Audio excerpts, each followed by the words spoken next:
Wis tak obati ket mae. 1 jam sebelumnya. Mula aku nek krungu swara terus mbregenggeng ngadeg dhewe aku langsung. Ha piye? Adunake kaya ngono e padake. Kowe aja waton ngawu gawar-ngawur, Dur. Kowe ngunekke aku wong gedhi bal 17 wong elek nyolok mripat. Kebangetan gak mau nyuwara kowe. Kowe ora iso nuduhke bapakku sapa? Kowe sing ngunekke karo Bagong, kowe kang ibarate kaya ngutek-utek macan turu mbeda raja singa. Singa barong. Penyakit to. Pancen penyakit ya, Dur ya.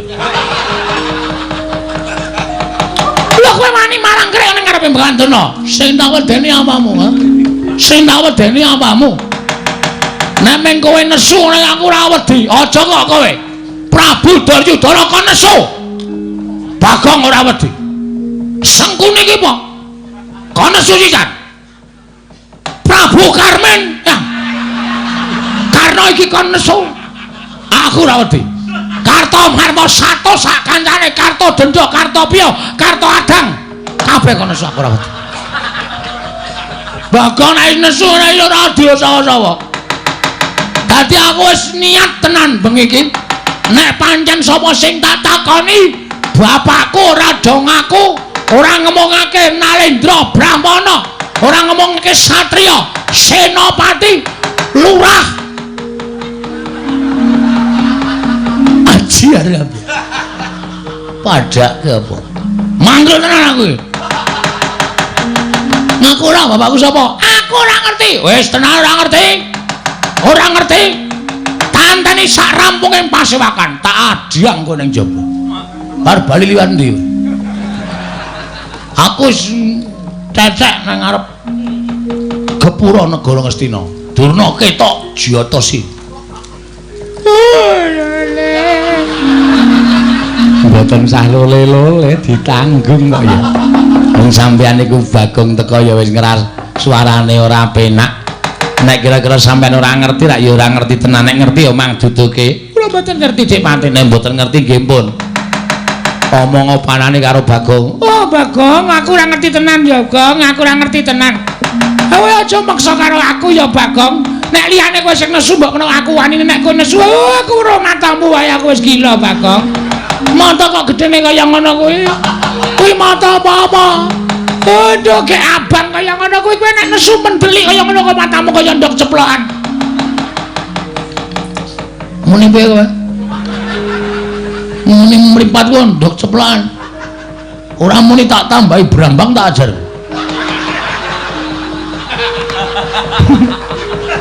Tak ajar tenan lho. Ora nyepeleke lho. Bagong nek katokan teneng abang ini berarti malam ini dari sore sampai pagi Bagong ngerol. Tenan iki aku ora baen-baen. Ayo, pokoke kowe kudu ngerti. Aku ora ngerti tenan, Pak. Ora ngerti tenan. Ora seret. Blogegku geku kesanduni to. Lit. Mal. Iki kok Bagong sowan negara Ngastina. Inggih. Mbok menawi Bagong gadah wigatos nggih tumuli katimbalana Udara. Wonten dawuh. Mugi-mugi menika sanes impen ingkang badhe babar dados kasunyatan. Dene sonten-sonten Bagong sampun sowan wonten negari Ngastina. Oh, katimbalana menawa wigatosipun Bagong sowan. Miturut praenanipun Bagong menika sajake kaya wong kesusahan. Kaya wong keserakat. Tumunten kaparingana nggih, kaparingana. Sedos 1000 napa gangsal 12.000. Supados enggal Bagong menika kesah saking Datlaya. Lah ngatese kene iki nggon papaning para priyagung, papaning para luhur, papaning para nayaka punggawa, wong sing duwe derajat pangkat. Lah kok dienggo drajikan batur, dienggo drajikan panakawan. Kakang Duna pripun? Mbok nek ngendika niku sing penak. Mungkin nek nganti arep mingsak Bagong nek nganti nesu karo sampeyan malah kriwikan dadi grejekan geguyon dadi tangisan. Giri lusi jalma tan kena kinira. Aja sok kulina ngempukke watu ngatoske banyu. Bagong sowan menika durung karuan jejaluk. Kok malah sampeyan ngarani sing ora-ora. Paman Haryo, wonten timbalan gendel anggur biyen. Kula badhe ndangu sowanipun Bagong. Ponokawan Bagong. Bodorarjo sak praptamu Bagong ana ing negara Ngastina. Ponokawan Bagong. Nonamet pasang Kalimantabe tinebena ing ladune demawaing tawang-tawang linepatna ing tulak manuk podang. Kepareng kula ngaturaken sembah mangabekti kula panjenengan. Ya Bagong tak tampa pangestuku Tampanono. Lha pundi nggo jimat paripe ndayanana ing kasantosan panemene Sinten Prabu Duryudana kula cancang pucaking remi demawaing wijang rumketing gonggong. Andel ora. Kula cancang pucaking weni. Nun, weni. Weni dudu remi lho, dudu. Weni. Dumawaing wijang rumeketing Werdaya. Ora gonggong? Ora. Rumeketing Werdaya ndadosaken cahya nur cahya daging rakayuanan. Sinuwun. Ya Bagong. Prayoga nunggun ngadep. Sampun mboten kirang prayoga nggih kula ngabiyaken sami kula panjenengan. Ponokawan Bagong Podorarjo sak praptamu. Pathak patih. Pathak ki sirah Nding. Patih Harya Sengkune. Wilujeng bekti kula kunjung ngene kene patih. Iya Bagong pangestu Tampanono. Kula pundi nggo jimat paripe ndayan ning kasantosan. Oh. Bagong Podorarjo sak praptamu. Remban, piye Bagong? Niki kula mengelek-elek. Kula mengemutke karo sampeyan. Aja sok kulina ngilani karo dadane wong liya, aja sok kulina ngiyas karo wong liya.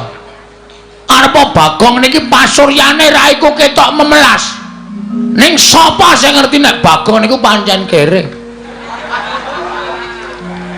Ning arep kula niku macak kere kaya ngoten. Kula niku wong desa. Wong desa niku nek sugih ra ketara. Panjen sandangane pating sleber. Sleber iki apa? Pating slawi ora karo-karuan. Nek lunga mung nganggo caping, ning lemahku nek menggo guruki ndiasmu iso. Ngandel ora. Senengane ya wis ngembe dhisik kok. Wong Bagong iki wong glelenge ora jamak kok dimbe. Ngono. Sokalima didol didu karo lemahe Bagong nek nganti nggon aku kalah karo Sokalima. Sokalima kuwi sampean ora tuku, kae ora ana sertifikate mergo kae bumi perdikan. Paringane Sinuwun Ngastina. Kowe nek ora dikai Sokalima, kowe iki ya kere, Dur. Semangkean. Apa kowe ora sadar? Apa dikira aku ora ngerti ceritamu? Kowe iki diangkat dadi gurune Kurawa Pandhawa mergo kowe pamer kabisan. Njupuk Gendhaga isi Lengatala nganggo suket dom-doman terus didadekke gurune Kurawa Pandhawa. Ning biyen kowe dek jaman Satama isih enom, isih bocah, kowe turut prapatan ngemis mung goleke sego sepincuk Satama. Kapok ora. Senengane kok ngembe karo wong pengalaman.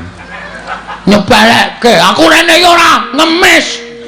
Aku rene iki ora njejaluk. Ning aku ana wigati. Karo anak Prabu kan. Sinten Prabu Duryudana. Oh iya Bagong, aku njaluk ngapura ya Bagong. Agene ra urung debat piye? Lho. Kok nantang karo aku rumangsane nyepelekake. Oh iya njaluk ngapura sing wis ya wis.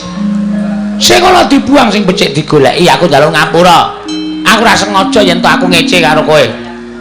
Cethu nang kuping. Untung aku iki wis ngrumangsani tuwa. Aku wis semoh kaya enom biyen. Upama aku jiwaku ijik enom, tak ajiar nang kene. Ya njaluk ngapura. Wis ya wis. Ora sok ngembe, aja meng kalih kula. Karo sapa wae iki aja rumangsa sampean duwe derajat, duwe pangkat, aja sampean duwe derajat sing dhuwur, duwe pangkat sing dhuwur, anggere karo wong tok ndak sirahe tok sepeleke aja kaya ngono Mbah ra ndek kanca nek carane ngono kuwi arep cantrikmu akeh arep sing do suwita siswamu akeh nek sifatmu kaya ngono kuwi cantrikmu lek tresna ya mung mergo kowe duwe ilmu nek kon tresna karo awakmu blas ora ana sing tresna paham iya selatak sisan Bagong sing sabar piye ngapunten lali ratu kok dipiye ya ngapunten panjenengan ya ora supe ali lagu-lagian kula to iya kula niku sok sembrono iya Bagong padha raja sapraptamu sinuwun Prabu Basukarna wilujeng bekti kula kunjuk nggih sinuwun iya ya Bagong tak tampa pangestuku taman ana Bagong lho nggih oh kuwi sing ratu ngawangga digdaya sekti kalintang persasat kondange menungsa setengah dewa kadigdayane kowe karo aku Bagong udah raja sapraptamu manten mundur kana wilujeng ya pregane ya Bagong aku kowe kok mangkai 10.000 kowe tak andani ya Dur 10.000 ki nang omahku ki ora ana ajine kowe ngerti nek aku dong tengok ning ngarepan wong mantuk karo aku 10.000 mung mantuk tok ngono aku mantuk langsung tak bandem 10.000 dadi kowe aja ngecek karo aku ning nek ngundang Mas Bagong 15 nek liwat karo muni kanjenge 150 padake cah tipis luwih saka tipis Bono kawan Bagong wonten dawuh sinuwun sowan tanpa tinimbalan nono ana wigati apa ingkang sepisan kula ngaturaken sembah sumung kemeng pangabekti kula kunjuk ya tak tampa dungkap angka kalih inggih menika sumene caedan dungkap angka sing arep tok pangan wae apa mboten wonten to ora ana oh nggih sumene kaliwati ing angka loro sowan kula menika namung mboten bedah kaliyan Sinuwun Prabu Duryudana ning kula niku ndek gegayuhan duwe pepenginan apa ngaten sinuwun sawetawis kula tak crita nggih iya ora dadi ngopo mboten kesusu to ora kula niki kayane urip niku kaya kurang ganep ora ganep sebabe kula niku kok ngajan-jane kepengin to sing jeneng wong urip niku ora kudu ngabekti karo wong tuwa. Upamane wong tuwa niku wis ora ana, ya saora-orane anak niku ndongake ana ing pesareane wong tuwa. Iya. Ning kula niki ora iso berbuat seperti ngono. Kula ora iso kaya ngoten niku merga kula niku mboten dong. Bapak kula niku asline sapa? Terus kula niku nuwun sewu nek bapak kula niku isih niku daleme teng pundi nek pun mboten wonten sareane teng pundi kula ajeng ndongake bapak. Kenapa kowe goleki bapakmu teko mapan negara Ngastina? Niki wonten sing aja-aja iku lho. Sing aja-aja iku sapa? Pria bertopeng hitam. Tegese piye? Tegese urung iso tak aturke inisiale sapa? Masih dalam rahasia. Didhawuhi supaya ngopo? Didhawuhi supaya kula niku nyuwun priksa karo pendhita kondang monyor-monyor. Kalau kengrat pendhita sing pancen wis anjayang bawana inggih menika Begawan Durna. Mila kula nyuwun mampun nggih sinuwun. Sowan kula menika mboten kan betah kaliyan panjenengan, kula betah nyuwun ngambil Durna sekedhap kemawon. Bakal mbok apa? Durna ajeng kula takoni bapak kula niku sapa? Nek Durna ora iso wangsulan, Durna kula kan minggat saka negara Ngastina. Cocok aku ketoke. Wis nek ora ngono ndak tuman wae. Pendhita kok omongane kok marayati panas. Dipun paringaken kemawon nggih. Nggih. Lah ingaten Bawatuna kedah sampun jagung kaliyan pun Bagong menika langkung prayogi Bawatuna Bawatuna kula wonten dawuh nggih Bagong sowan betah kaliyan panjenengan lho betah kaliyan kula inggih wigatosipun monggo dipun rembak piyambak kula caosi kamardikan Bapak Prembanduna Turnena panalingane Ramajaring ratri tinenggak jangganira kapisanan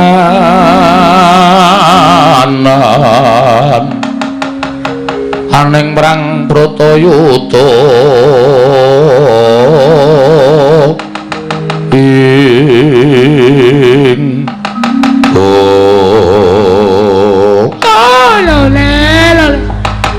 entos waru gempol manyar-manyar ning dungkul wana dadi asal dadi wana Bagong nun ngendikane anak Prabu Duryudana kowe butuh karo aku nggih butuhmu karo aku ngapa kula ajeng nyuwun prisa Mbah kula niku janjane dianak-anake saka sapa lan kula niku bapak kula niku sapa lho kowe iki goblok apa piye kowe 10-an taun nganti mangabad-abad melu karo Semar Badranaya cetha wong semene akeh padha ngerti yen kuwi anake Semar kok tak takon bapakmu kuwi sapa kosike nek mung perkara kula anake Semar wae pancen ya do ngerti kabeh ning jebul setelah kula cek teng kelurahan niku ternyata kula niku mung anak pepekan kula niku mung anak angkat kula niki jebul mendi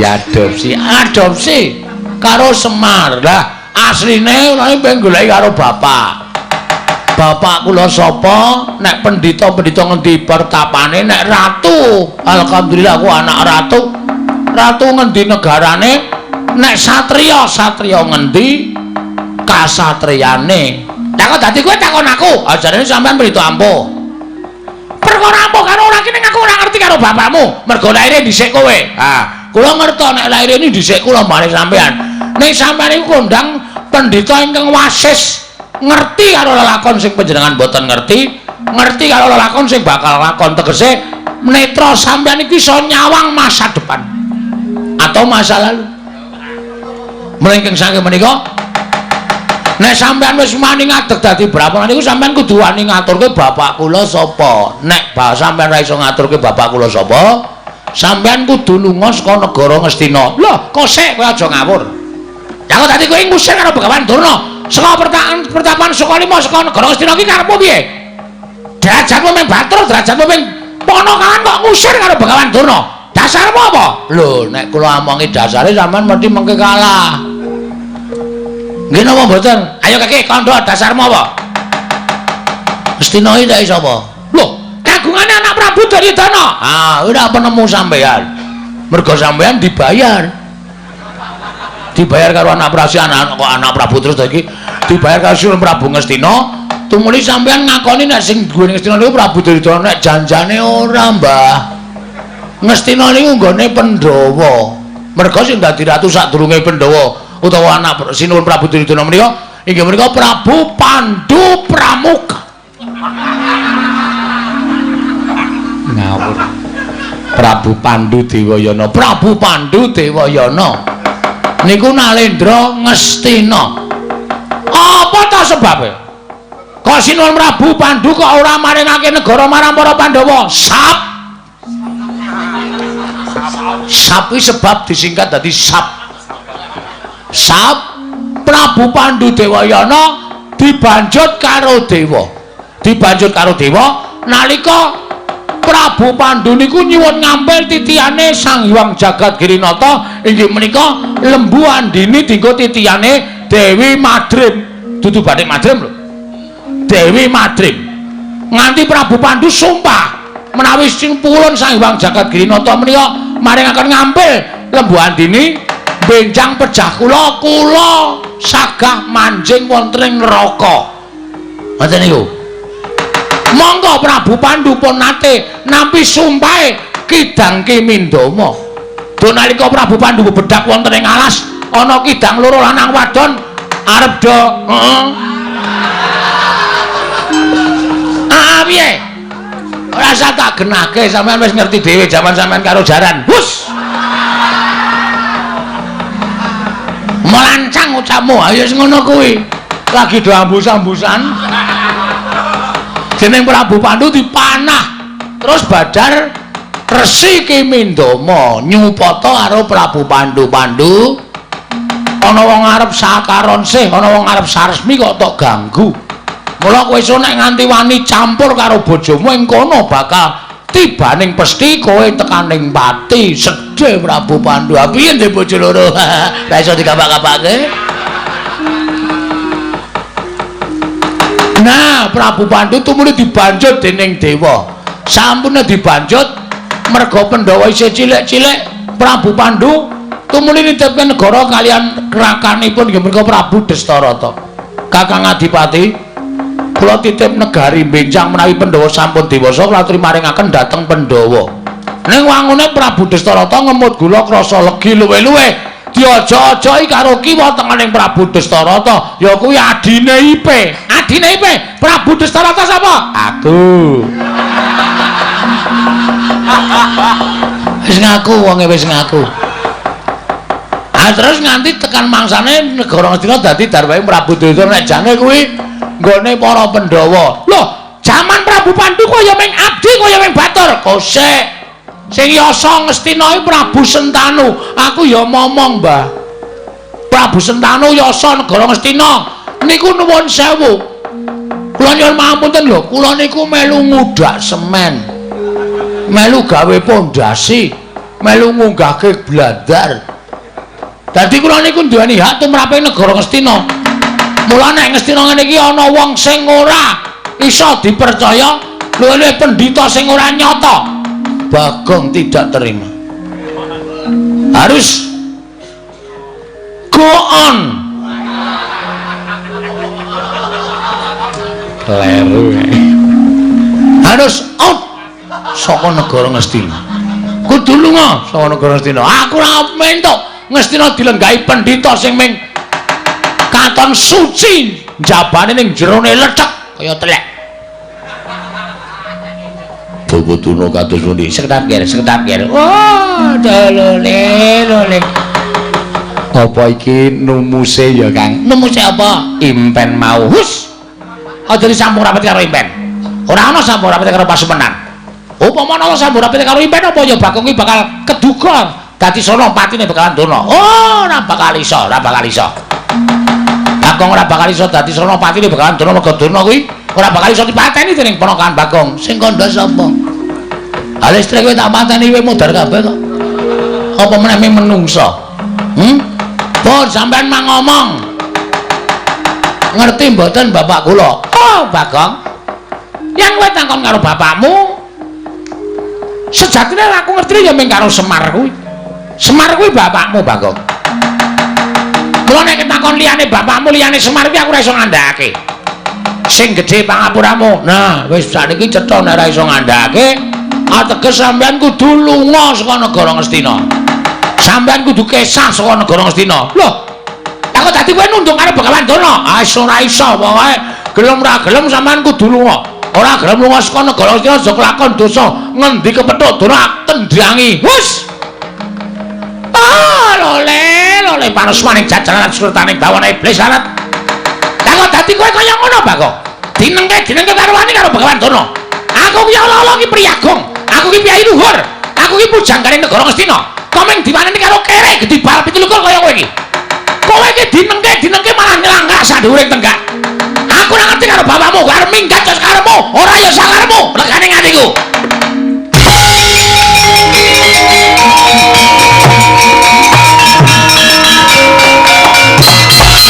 Loh, kowe kaya ngadeg. Ha wis tak obati ket mae. 1 jam sebelumnya. Mula aku nek krungu swara terus mbregenggeng ngadeg dhewe aku langsung. Ha piye? Adunake kaya ngono e padake. Kowe aja waton ngawuh gawar-ngawur, Dur. Kowe ngunekke aku wong gedhi bal 17 wong elek nyolok mripat. Kebangetan gak munyu ora kowe. Wis ra iso nuduhke bapakku sapa? Kowe sing ngunek karo Bagong, kowe kang ibarate kaya ngutek-utek macan turu mbeda raja singa. Singa barong. Penyakit to. Pancen penyakit ya, Dur ya. Lha kowe wani marang krek ning ngarepe Mbandana. Sing tak wedeni apamu, ha? Sing tak wedeni apamu? Nek meng kowe nesu nek aku ora wedi, aja kok kowe. Prabu Duryudana kon nesu. Bagong ora wedi. Sengkune iki apa? Kon nesu sisan. Prabu Karmen. Ya. Karna iki kon nesu. Aku ora wedi. Kartomarma Sato sak kancane Kartodendra, Kartopya, Karto Adang. Kabeh kon nesu aku ora wedi. Bagong nek nesu ora diosawa-sawa. Dadi aku wis niat tenan bengi iki. Nek pancen sapa sing tak takoni, bapakku ora do ngaku, ora ngomongake Narendra Brahmana, ora ngomongake satriya, senopati, lurah. Aji arep. Padake apa? Mangkel tenan aku. Ngaku ora bapakku sapa? Aku ora ngerti. Wis tenan ora ngerti. Ora ngerti. Tanteni sak rampunging pasewakan tak adiang kowe ning jaba. Bar bali liwat ndi? Aku wis cecek nang ngarep Gepura negara Ngastina. Durna ketok Jyatasi. Mboten sah lole-lole ditanggung kok ya. Wong sampeyan niku Bagong teko ya wis ngeras suarane ora penak. Nek kira-kira sampean ora ngerti rak ya ora ngerti tenan, nek ngerti ya mang duduke. Kula mboten ngerti Dik Patine, mboten ngerti nggih pun. Omong opanane karo Bagong. Oh Bagong, aku ora ngerti tenan ya, Gong, aku ora ngerti tenan. Kowe aja maksa karo aku ya Bagong. Nek liyane kowe sing nesu mbok kena aku wani, nek kowe nesu aku ora matamu wae aku wis gila Bagong. Mata kok gedene kaya ngono kuwi. Kuwi mata apa-apa? Waduh, kayak abang kaya ngono kuwi kowe nek nesu mendelik kaya ngono kok matamu kaya ndok ceplokan. Muni piye kowe? Muni mripat ku ndok ceplokan. Ora muni tak tambahi brambang tak ajar.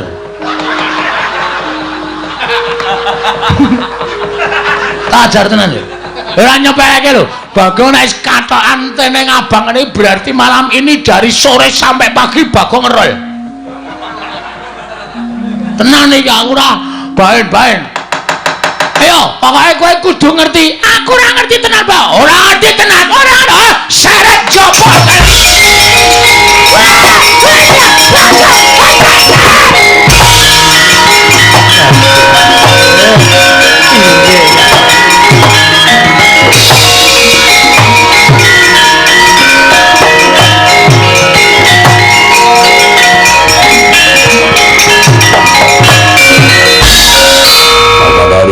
Wonten dawuh nggih. Lah ngaten cetha perlambang ing kula tampi Bawa Durna badhe nandhang kesisahan krana kula nampi Weramitul mantar merganing pasumenan. Inggih. Menika lajeng kados pundi? Kula semanggaken dhateng paduka anak Prabu Ngastina mangkebyake para Sata Kurawa. Kon bilani Bapak Durna Bagong dikroyok aja nganti cilik loro gedhe tekaning pati pujangganing negara Ngastina.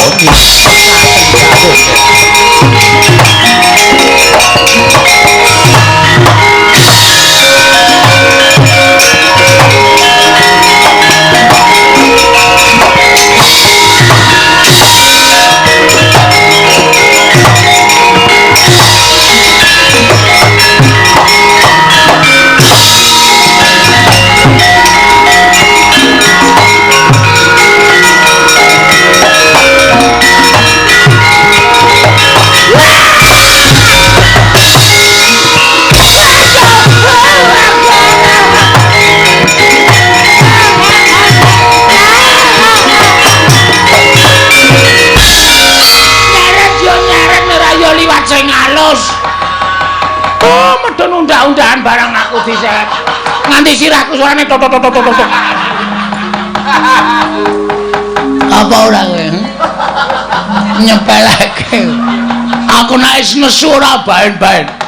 Oh, kowe engko tak ngandhake bapakmu yang kowe gawe geger negara Ngastina. Omong. Semar tak pasung ning pawon. Ora bakal wani Semar ngelekke karo aku. Gareng wis tak ancam, Petro wis tak ancam. Truk, Reng. Ya bengi iki arep dadi lakon. Nek kowe arep ngisuh ngandhane aku pampak sirahmu. Do pucet sirahe. Mula bengi iki aku gleleng tenan. Oh, kowe engko bakal dikeroyok dening Sata Kurawa. Piye? Keroyok dening para Sata Kurawa. Lho, Bagong rene iki ora mung ijane. Lho, kowe nggawa kanca? Nggawa. Wong pira? Wong 5. Papat to 5, papat. Papat 5 karo aku wis pas. Arep perang para gonggong.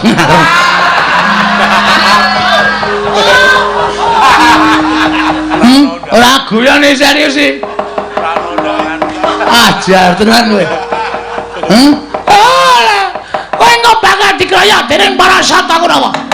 Ngene, Mbah, kowe iki men kepenak kok. Bagong, kowe iki anake Begawan A misale. Utawa kowe iki anake Prabu B. Apa kowe iki anake Raden C. Ngono ki mung kari omong, mung kari kepenak.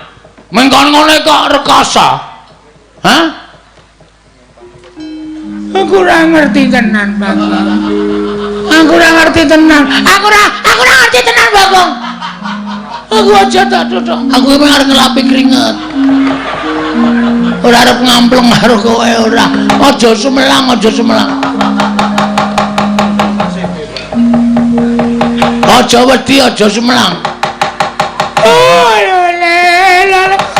Iki mengko Kurawa bakal teko mrene ngroyok karo kowe.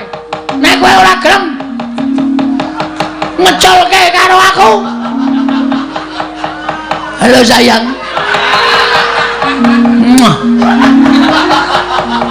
Karo kowe. Ora karo kowe. Jijik aku. Untune ireng-ireng ngono.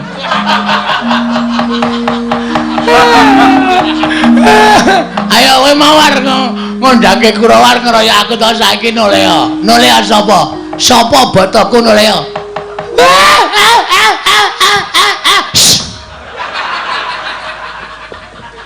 Pendhita kok nangis kaya Yamaha 75. Ngak. Ya nek nggawa damen ora kuat kan.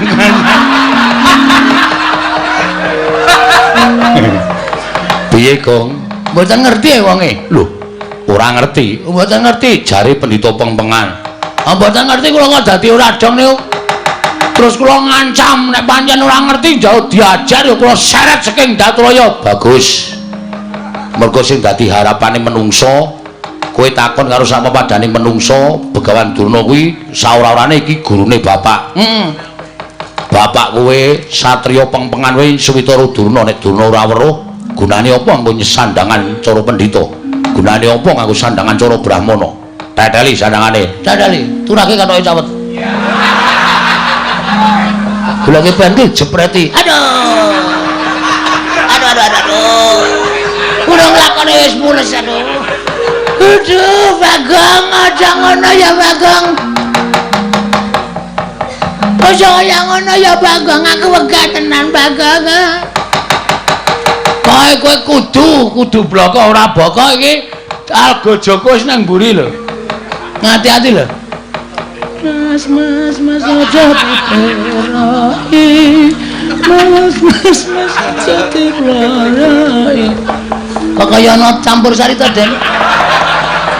Lah piye? Ndelok sik ning Durna cekeli. Yo, ndelok sik Durna cekeli.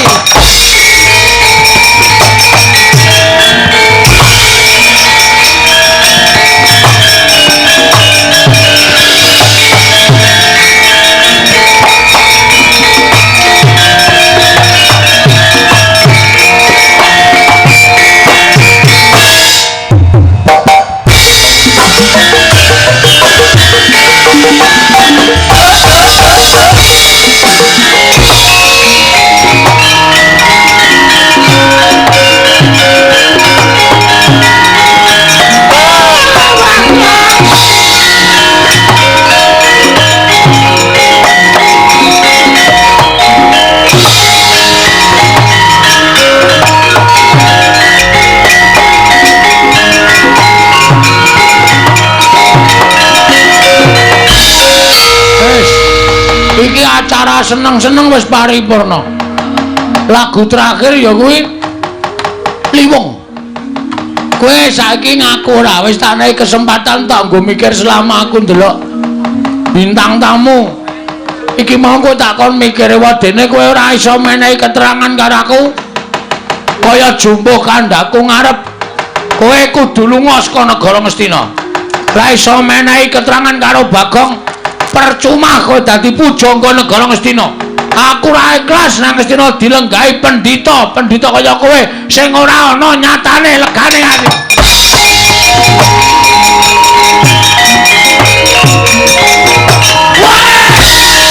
Kowe lha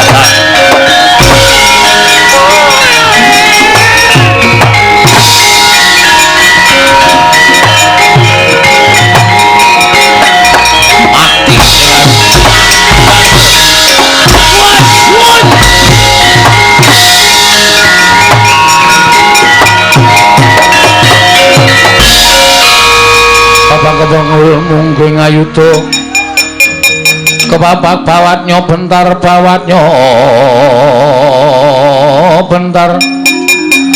kepapaknya mungking ngalogo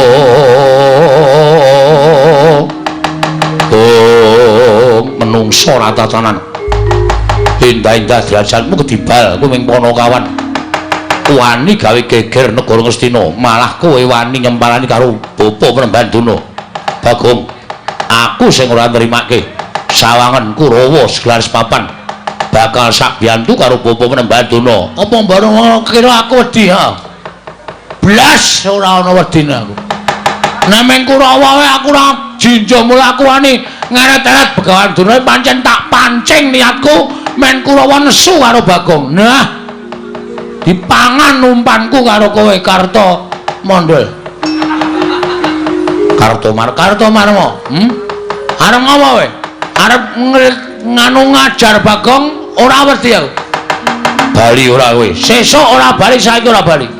Bali nek wis entuk keterangan karo Begawan Durna, nek entuk keterangan saka Begawan Durna, Taunana Windarana ora minggir saka pawan kene. Kendharat tanganing Karto Marmo panggah tayani garing ati.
Mulane Bagong gleleng pacai gebelo sirai.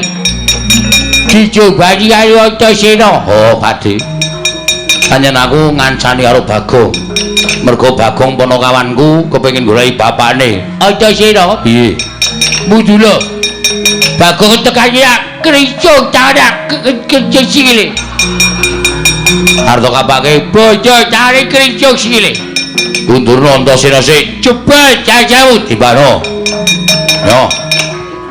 Modal. Ejak. Modal. Iya. Modal we.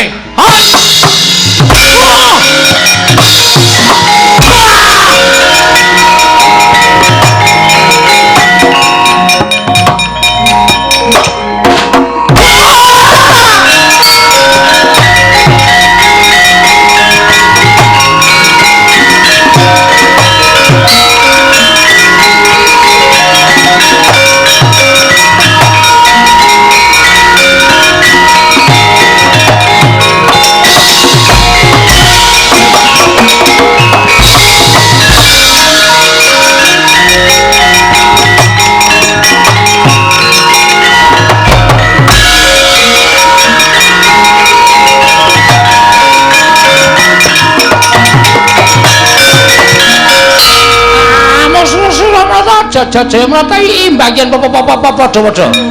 Coba Bagong. Kowe aja gawe kisruh.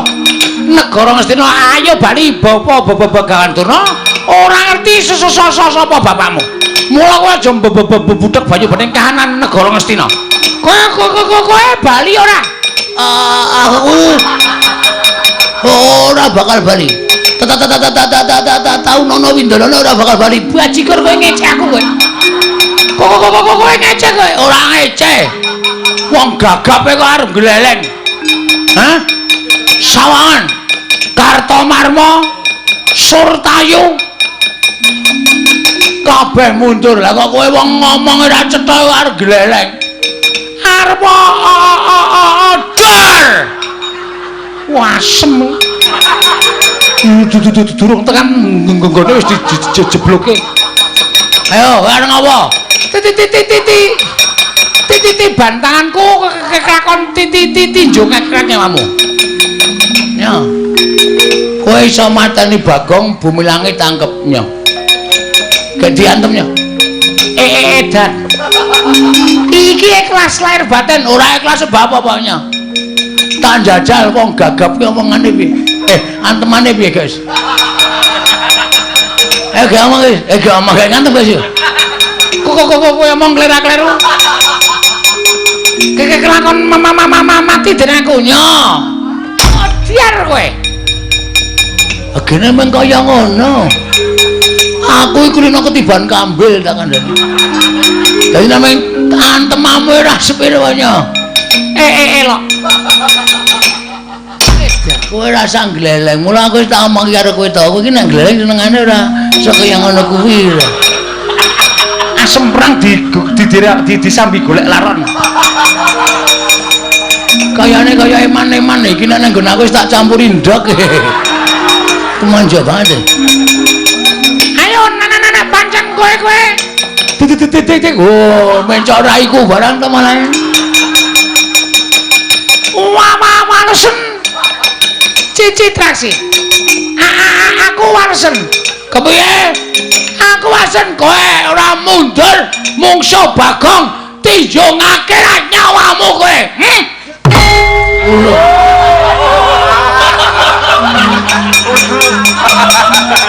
Kapokmu kapan? Penabuh iso tak hapusi. Kowe aja sembrono. Ayo. Gek anon merkane Pak. Tenan saiki tenan yakin. Aku ora ngapusi, aku yakin iki. Ndak aku ngerti dihapusi pengrawit cilok aku mati jelek aku.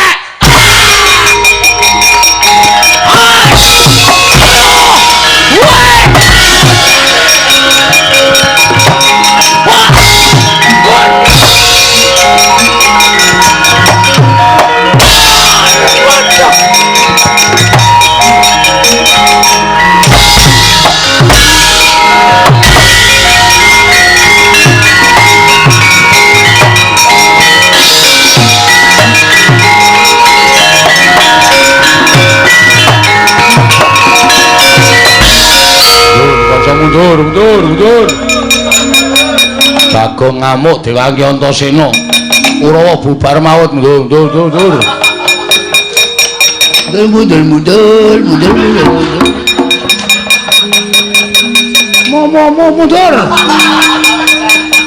Interaksi barang ya wis perang. Pun man. Ketemu sapa? Ketemu sedulur. Lagi ketemu Bagong. Mungsuh Bagong kok kalah nek cara aku isin. Nah, kula biasa. Ora isin. Isin gone ngendi? Isin iku dienggo meremilang. Bagong sajake bar-bar guru anyar. Kuku antem sirahe rapopo man. Suarane maklotak. Kok kaya antem bathok klopo. Wonge ngletak. Sing ada memendonong matane. Terus kula cita sira mundur iki merganing patimu bres. Kowe diantem Udan. oh wong edan ora Candas awul digebuki bres mangker man. Pun cici cilaka nek ming musuh padha satriya wae ora masalah. Nek mungsuh wong edan-edan ngoten nika Kurawa kalah isin menang ora kondang. Nggih ta? heeh Mula niki sing dadi tok sumbering perkara niku Bapa Penemban Durna. Bapa Durna di Bapa Durna diwenehke kalih si sapa jenenge Bagong mawon. Terus mengke pripun supaya ana penyelesaian permasalahan. iya Neng mang dudu. Nek nganti niki mengke sesampeyan tetep ngetapke para Sasata Kurawa nyenyemelangi mah. Bapak Bagong nek ngamuk medeni. Pun kula semanggaken. Piyene? Kancamu piye? Isih ora Kurawa? Nek isih kon maju, kon methuke Bagong. Nek Kurawa entek patihe ngene, uwe-uwe cangkeme. is aku kira melu apa-apa aku kira melu peperangan iki wis tak anggap melu kowe Anggere Kurawa isih ngroyok Bagong titenono. Aku nek saya mangkel. Ora kok Kurawa sing tak bondo kabeh. Ning klebu ratu Ngastina melu tak bondo legane ngatiku. Weh, lha iki wasak.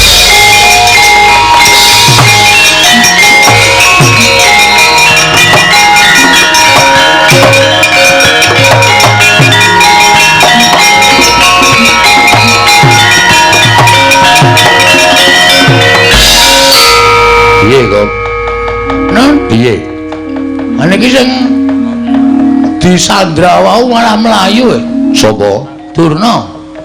laku ngoyak kowe dilarak karo Pak Dikartomarmo Durna ora ana sing jaga kula Durna mlayu Niku kudu kecekel kudu ditakoni teng pundi bapak kula.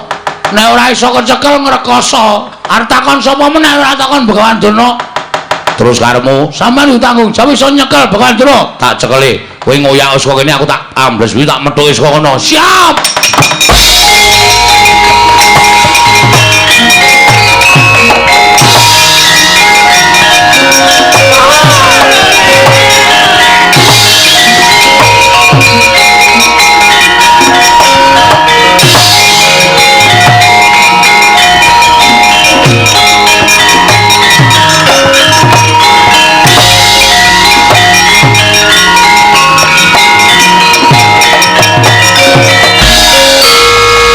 Mlayu nendi, Mbah? Kula niku mejane mung arep takon karo sampean, mawang sulan. Nek sampean ora iso wangsulan, sampean kudu lunga saka negara Ngastina. Wis niku mawon titik. Syarate mung niku mawon. Ora werna-werna. Bagong, aku kuwi ora ngerti tenan ya, Bagong. Kowe iki ya aneh kok takon karo aku, nyatane uripe iki dhisik kowe karo Begawan Durna kok dadi kowe takon aku. Ora ana jamal mengerti aku kok ngerti karo wong tuamu ki sejatine sapa iki aku ora ngerti. Sampeyan niku dadi pendhita sing ampuh. Panjen. Mula sampeyan kudu bloko. Aku ora percaya sampeyan ora ngerti. Mula sampeyan kudu bloko kalih kula nek sampeyan tetep ngandhake ora ngerti, aku ora trima tenan. Oh, Bagong aja, Bagong. Ora iso. Wah, candala bondo. lebonge pakun jalan pakake macan jane ora mlayu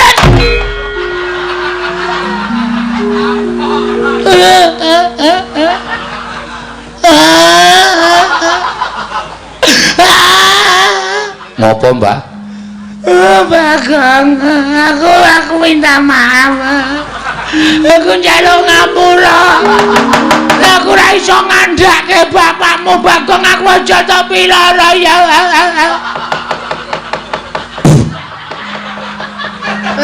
cangkemku lebone walang njaluk ngapura ya Bagong piye Gong kok niki sing kudu menghakimi aku asli aku mangkel nek carane ngene iki sampean bloko mboten aku ki ora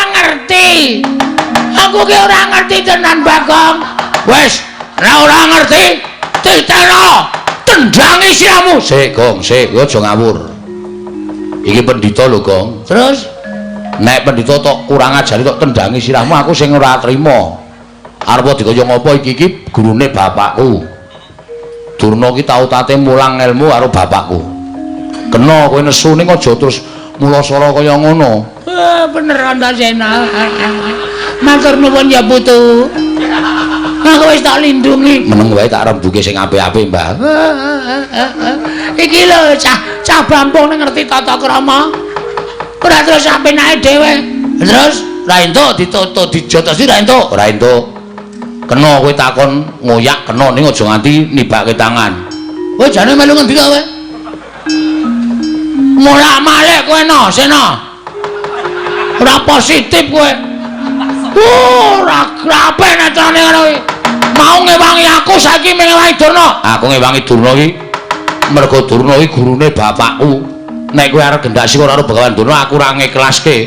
Kena kowe ngoyak nganggo rembug ning aja terus bengok-bengok kaya niki luwih-luwih kowe arep jembalani karo Bapak Durna Yang Durna. Aku ora ngiklaske. Iya, ketok gedhamu saiki. Ketok lorekmu kowe. Kowe ketok ngewangi aku nek jatine kowe ngemuli karo Begawan Durna. Ora masalah. Ora masalah. Kowe ngeman karo mbahmu ora masalah. Ning aku saiki iso nitik. Aten-atene Antasena kaya ngapa? Njaba karo jerone wis beda. Cangkemmu sing apik lho, Gong. Cangkemmu kowe. Lho. Wani karo aku. Meng perkara Durna lho iki. Meng perkara Kumbayana. Kok dadi awake dhewe nganti geger kaya ngene iki. Padahal mau sing ngakon kowe. Ndara Antasena kula kepengin takon teng pundi dununge bapak kula. Ayo tak terkira nek Durna. Takon Durna nek Durna ora iso ditakoni ra wangsulan jotosi wong loro. Mau omongane sapa ngono kuwi? Iki tak rekam ning HP lho. Lho. Isih tak rekam ning HP-ku. Aku saiki kowe nutupi karo Begawan Durna. Wes aku nek kowe jotosi Durna aku ora entuk. Aku arep nekat. Nek kowe nekat saiki wis beda perkarane. Beda perkarane? Ora aku ngewangi kowe, aku ngewangi Begawan Durna. Motar kowe. Arep ngapa kowe? Oh, sepelekke ora. Arep kaya ngene iki akeh wong belani, akeh wong tresna. Mula saiki kowe arep ngapa? Kowe arep bantu arep Begawan Durna. Kowe arep ngrincong sikile Begawan Durna. Ayo, bandaran aku. Konangan putuku Antasena lebur tumpur tanpa dadi. Weh, gleleng iki saiki. Wah, suarane terus kaya nyewa sound system ya. Bengok-bengok sak penake dhewe. Apa dikira aku wedi, Mbah? Dume sampean diwangi Ndara Antasena, aku wedi karo kowe. Gong, kena kandhane ora? Ora. Lho, ora basa. Ora basa ora apa. Wis nekat tenan ya. Mati nang ora wujude ya. Bangane bali doyak-oyak bang plecet. Wong modar nek kene mbaya wis. Nek ngono wis ora kena tak kandhane. Ora, bakal ora kandhani. Antasena. Nek Bagong ora kena dikandhani, pateni wae. Gunane apa diabdi jenenge Bagong? Oh, cangkeme elek lha iki. Cangkeme elek iki pendhita kaya ngono iki. Wah, lambene jan senengane nglincipi cara papak. Nglincipi perkara. Wis saiki kowe keleren ora? Ora. Ning aja ngantemi Begawan Durna. Tetep tak jotosi. Nek kowe jotosi Begawan Durna, mungsuhe aku. Aku ora wedi karo sapa. Nek wis kaya ngene iki aku wis nekat tenan. Nek ngono kowe wani tenan karo Antasena. Sing tak wedeni apamu? Iki perkara Ayo, bangga tayone gawe ngati.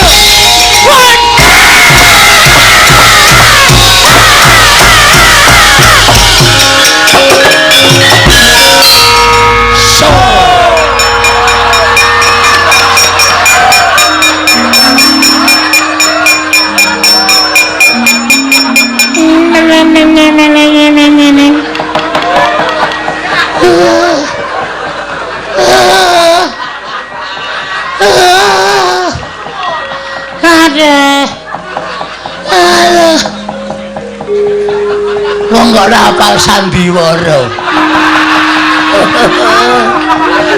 Modar wae. Tonjo nganti mlengkung.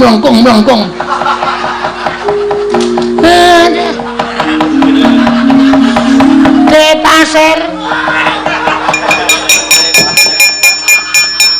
Pripun Kakang Durna?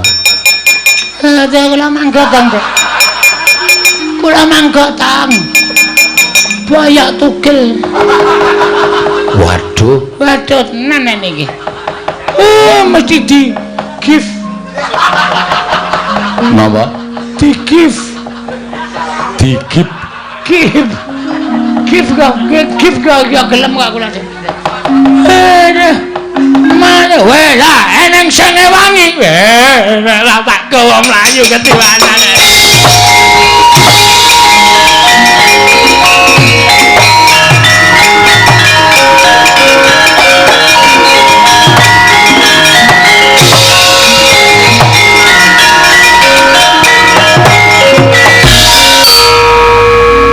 Lho kok ngerti sandiwaraku, Gong? Lho, pemain ketoprak.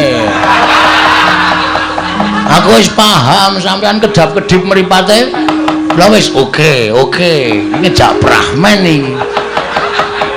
Kok Durna kok ya ora sadar. Dek gleleng banget. Barang sampean iki mergane pati kowe ya cancut tali wondo jebul tepat. Lek ku ngantem sajae keseron, Gong. Tak antem nggon cengel terus ndungkluk. Terus tiba ning lemah. Cacat ora ya? Cacat sing wis pirot-pirot kok. Nek kula ora pati parah wong kula nggon bathuk. Bathuk niku atos kok. Iya. Terus iki arep piye? Terus niki pripun? Kula ngemundi jelas Durna ora ngerti.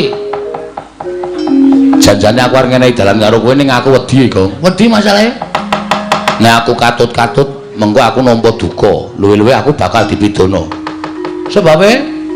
Sebab ming ana siji sing ngerti, kudune ngerti ming ana siji. Sapa? Dewa.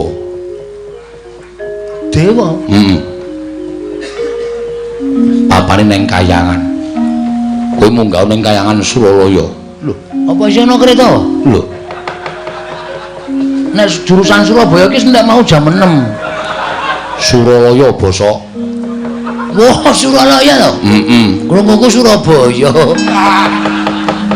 Suralaya. Terus matura Bathara Guru, bapakmu sapa? Nek Bathara Guru ora ngerti, tak bubarke murite. Lho. Murite sapa? muridé Bathara Guru?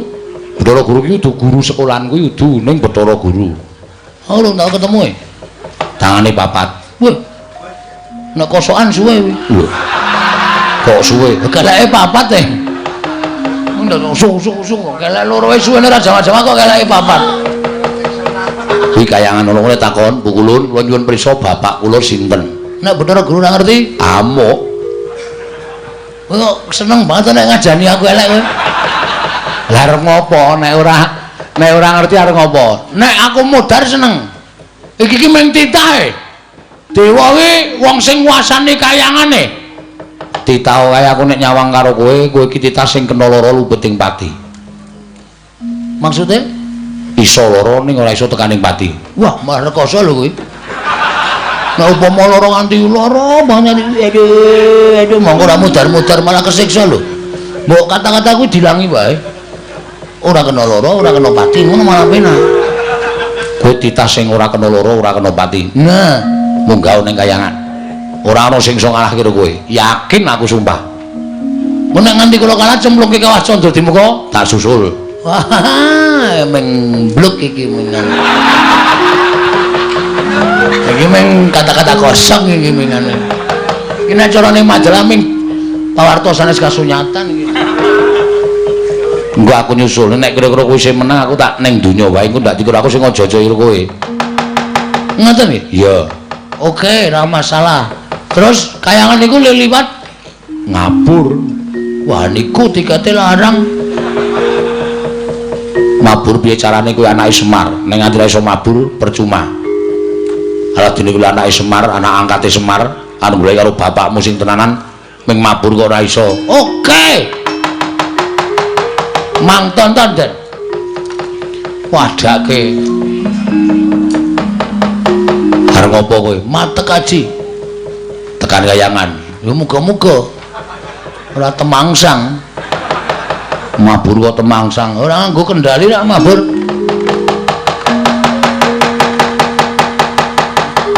Wah, mripate merem-merem. Menengo ta iki lagi ndonga e. Mah dilokke ora wis meneng. Ciripit gula batu kejep. Ciwalang kaji koko belu dem-dem. Ciripit gula batu kecepit. Ciwalang kaji koko belu dem-dem. Ciripit gula batu kecepit. Ciwalang kaji koko gelu dem-dem. Ciripit gula batu kecepit. Ciwalang kaji koko belu dem-dem. Ciripit gula batu kecepit. Ciwalang kaji koko belu dem-dem. Misra ta? Wis munggah e. Nelemu nganggo aji-aji kaya ngono kuwi tekan kayangan sesuk malam Minggu. Bus ngono. Ora duwe. Nang Madurana. Nang ya, Kang. Nggih. Tak suwun terus sing gawe jagat tak tendang bokomu saka kene. Aja pati-pati tiba nek ora tiba kayangan. Siap. Wis siap kula. Ya, ngati-ati ya. Ha wis.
Sinungwati jagat kinari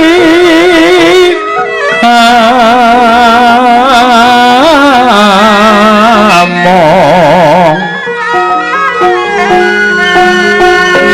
mbak lumembak ombak ing samudra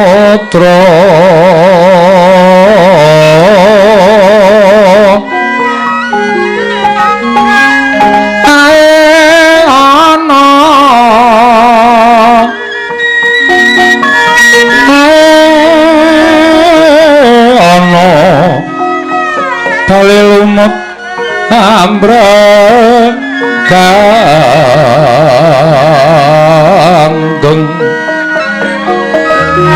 hawita denceng dencengan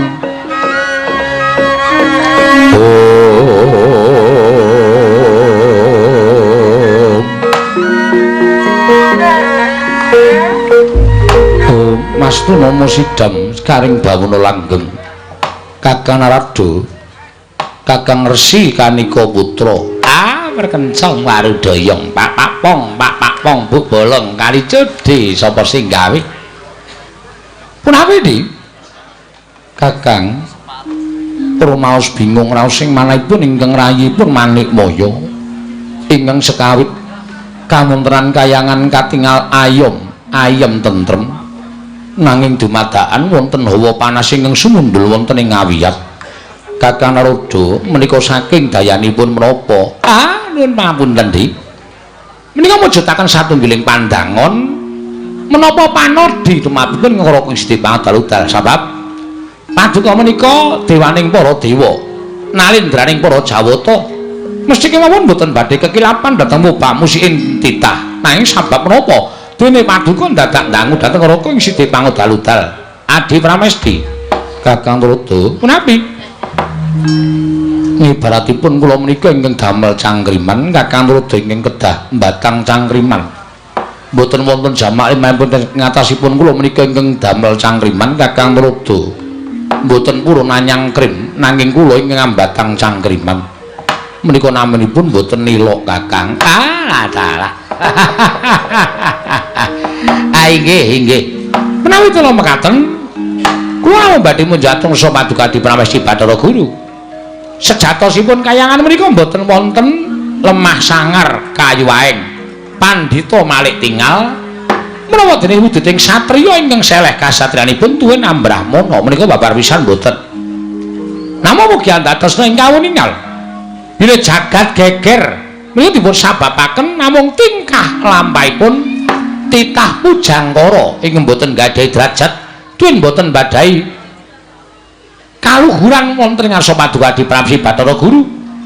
Namung titah menika kawula alit nanging nadyan kawula alit kawasa akarya gara-garaning kayiwangan.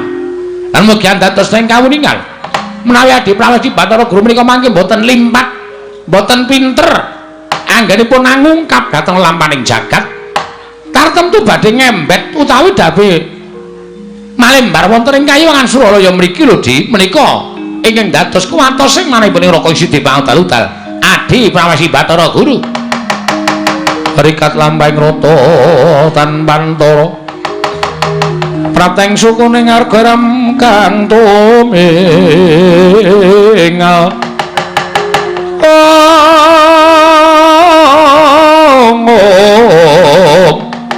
Uram kang tumingal dendeng saengga praja.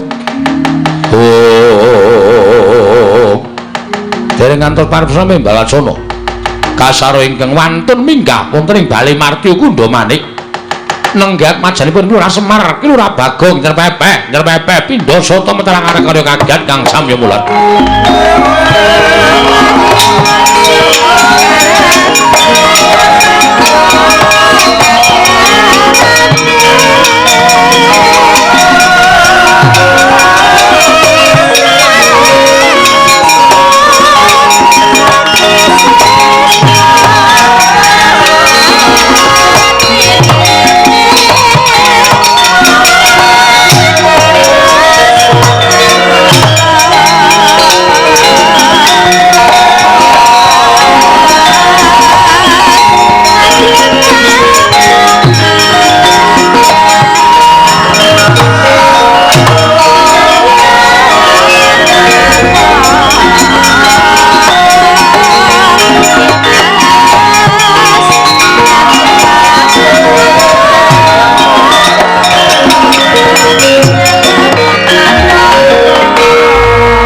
Pandhita kang nyarwangsit pindha kumbang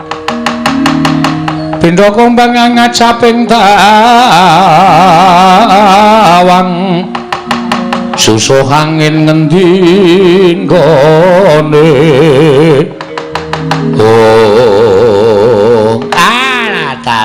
apa ta ora lidak ujaring wong daplok inggih menika dititah ingkang kula ngaturaken damel gara-gara wonten ing jagat Bagong Kakang nggih mboten kinten babar pisan teka Bagong karya gara-gara ning kayiwangan ing mekaten tumriki timbalan menapa wigatosipun Bagong sowan mongko tanpa tinimbalan Panakawan Bagong padha raja sak prapta kita Panakawan Hong ilaheng Gus agak kita nganggo sebutan dewa iki piye karang lamun mapan wonten ing kayangan menika kedah saged genepi dhateng tata krama. Lah ning ora kena titah ora kena nganggo hong ilaheng. Awi kena kebacut ya Pukulun. Ya ya terus-ke. Awi kena mangastu manana masa sidam. Pukulun. Bagong. Kula ngaturaken sembah sungkem pangabektinipun ing ngabdipun Panakawan Bagong, Pukulun. Iya, Bagong. Pukulun, Ana apa? menawi Pukulun Bathara Guru astanipun sekawan menika ngripun pados kaos wonten pundi, Pukulun? Gak tenan ta. Iki senengane apa-apa kok ditakokke kok. Asal usule wong pinter ki mergo ora isin tetakon. Nggih ta Pukulun? Jabi niku nek tuku kaos menungsa lumrah, monggo tangane papat. Napa bolongan siji dinggoni wong loro? Napa mboten sesak? Hai, silakan. Bagong, Wonten dawuh Pukulun, ulun mboyanate ngagem kaos. mekaten Pukulun. Iya. Oh nggih. Kok astanipun ingkang kalih sedakep Pukulun. Napa sampun mati rasa? Bagong, Wonten dawuh ulun ki Sang Hyang Jagat Girinata, Sang Manikmaya. Ulun ki kami tuwaning kayiwangan. kula sampun prisa Pukulun. Pukulun anggenipun ngunjuk benjang menapa menika ngedhep teko wonten mriki. Tak tuthuk gendulmu lho nggih. Iki dewa e. Pukulun sinten sampean? Ulun Bathara Antarada. Wah, sing sok berkencang waru dayang. Dayang nang pinggir kali ngoten nika. Iya, ora diyani ndak malah tekan ndi. Weh lah, aku nang kene ketemu dewa-dewa. Ingkang wonten wingking panjenengan? Ulun Bathara Indra. Weh lah. Bintang televisi. Bintang televisi iki sapa, Indra? Dono Kasino Indra. Ora ana ning kari Indra tok. Lah nggih mulane Dono Kasino ora melu sowan mergo ora ana. Sing ana Indra tok. Bagong, Wonten dawuh Pukulun. Pukulun. apa wigatine dene kita suwana ning Abiyantara Ulun? Pukulun. Pukulun menika satunggiling jawata yang mboten ngertos rasa blas kasihan. Ora apa meneh iki, Bocah kok apa-apa dilokke ta iki? Kena ngapa kita matur kaya mengkono? Pukulun mesakaken sapi kok didak-idak. Kuwi lembu andine titihaning Sang Hyang Jagat Girinata, sapi didak-idak. Kula bae Pukulun. Mungkin kula sik ngaritke. Bagong kita aja edan. Bola bayi nek bocah ndugal kewarisan. Nggih Pukulun, Apa wigatine? sepisan kula ngaturaken sembah pangabekti kanja wonten ngarsa paduka pikulun Sang Hyang Jagat dunia. Jagat Giri Pratingkah. Nyun ngapunten mboten apal Pukulun. Jagat Giri Pratingkah.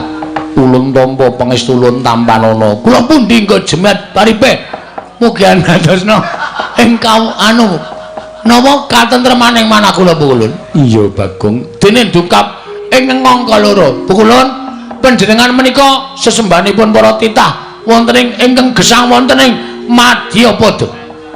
Sedaya para titah menyembah lan paduka Pukulun.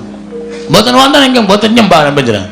Mula panjenengan menika satunggiling dewa ingkang mangertos dhateng mobah musik ing titah. Pukulun berarti sampean sok ngertos nek kula dong kalih bojo kula. Mbuya Bagong.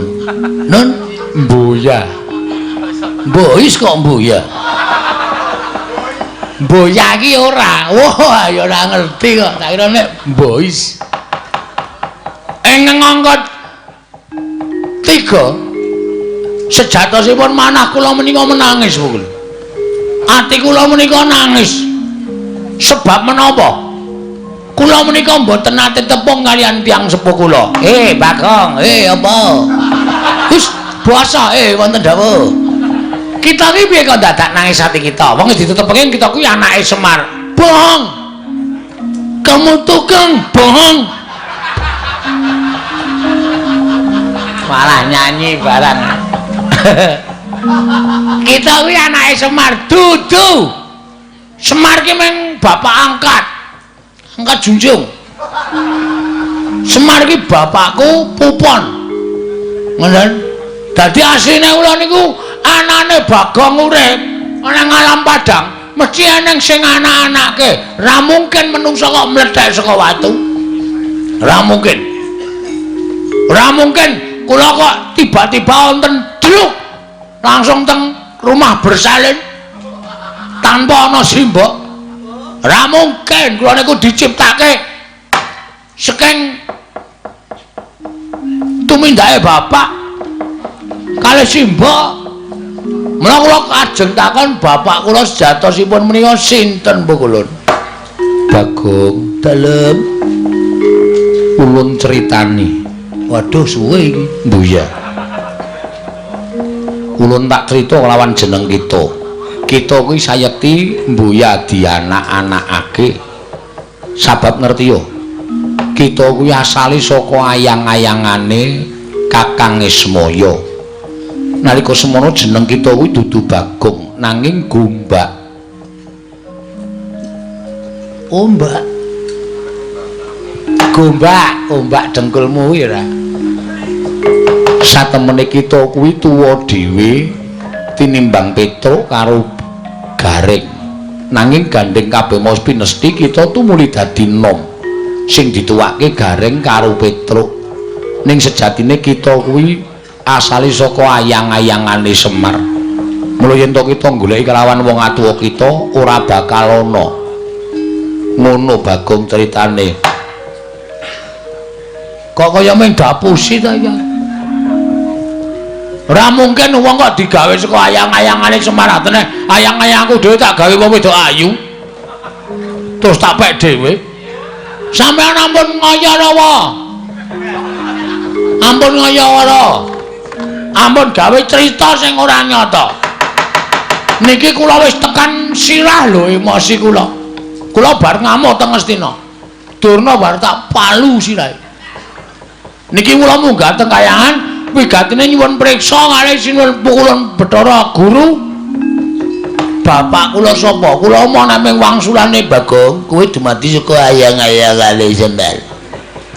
Kita kuwi ora dianakake lan kita kuwi ora dikandhut ning suwijining wong wadon. Emangku padake cah cilik. Emangku kudu ana. Ra mungkin bapakku ora ana. Bagong kita ki aja ngeyeli wong kulun maneh kaya wis mata wis ngendika apa anane. Kowe meneng wae mbah tak jengking lho kowe. Meneng wae. Sing dadi ratu ning dewa sapa? Iwang Pilun Bathara Guru. Ha wis. Dapukmu apa? Ulun kami tuwa. Kami tuwa nek ora ana genduren meneng wae. Kami tuwa kok rewel. Kulun. Iya. Kula nyuwun priksa Bu Kulun. Bu Kulun kedang paringi dawuh, sinten bapak kula? Ulun wis matur apa anane. Ulun ora percaya. Ulun sapa? Ulun iki. Namung crita kula dadi ayang-ayang ora percaya, yakin sumpah ora percaya. Kula mah nek diawan yang diwangsuli kaya ngono. Yen kita ora percaya kita moh kita arep apa? Tantrimane Bagong. Ora mung jagat sing kula obrak-abrik. Kula ora iso nduduke bapak kula sejatine aja takon dosa. Klimpangke saka sira kanca wanusia.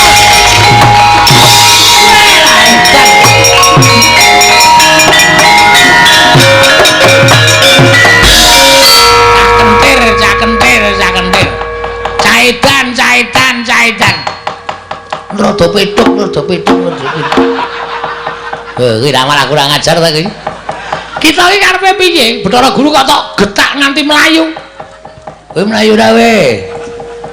Kowe ra mlayu diterana we tak nggo dolanan asli. Tak ilangin tupe tak nggo hibur-hiburan. Padake tawon ora. Sapenake dhewe nglung ora. Bathara Raja sampean ngerti ra bapak kula napa? Kula ora ngerti. Ah, padha wae. Plodhok peteng wis. Sapenake dhewe ora. Sampean kami tuaning kayangan ora ngerti bapakku ngomong begogok nang kene. Hah? Ulang-ulang modal tenan aku.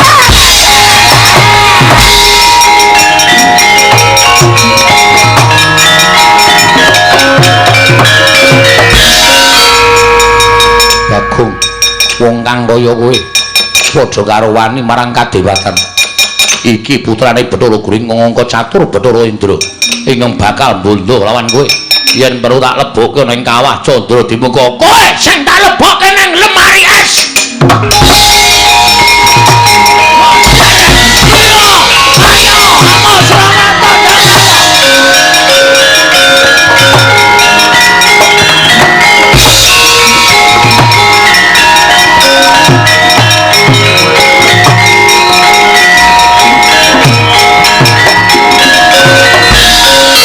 bubar dewa-dewa gleleng tenan Bagong bengi iki dewae kalah karo aku Bathara Guru tak getak langsung melayu saka Sela Kandha Waru Binangun Bathara Antrada ndelik Indra numpak mobil jeep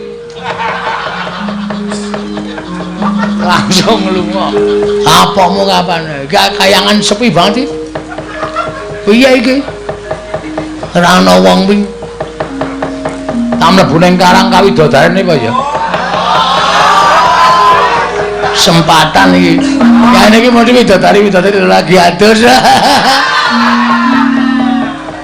arep menek uwit jambu dipa nirmala ngengok widodari jare widodari iki ayu-ayu ning aja engko ndak malah ora ketemu karo bapak aku makokean dosa nduk goleki bapak ora ketemu malah niatku malah elek nginjen para widodari tak oyahe Bathara Guru kowe iku nek ora takon sapa meneh paling dhuwur ya mung Bathara Guru kok lho Guru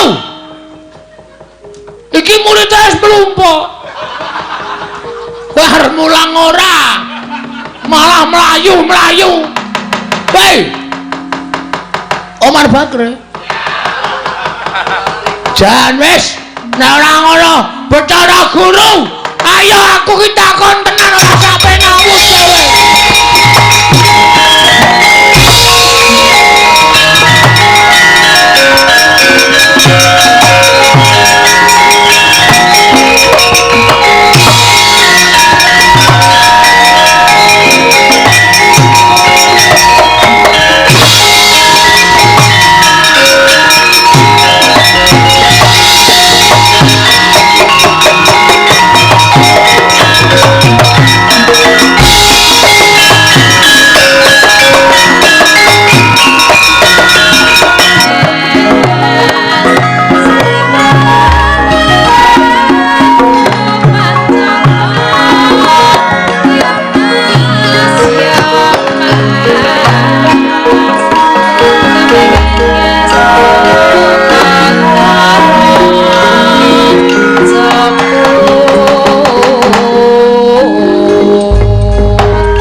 langening kalang iwana gelar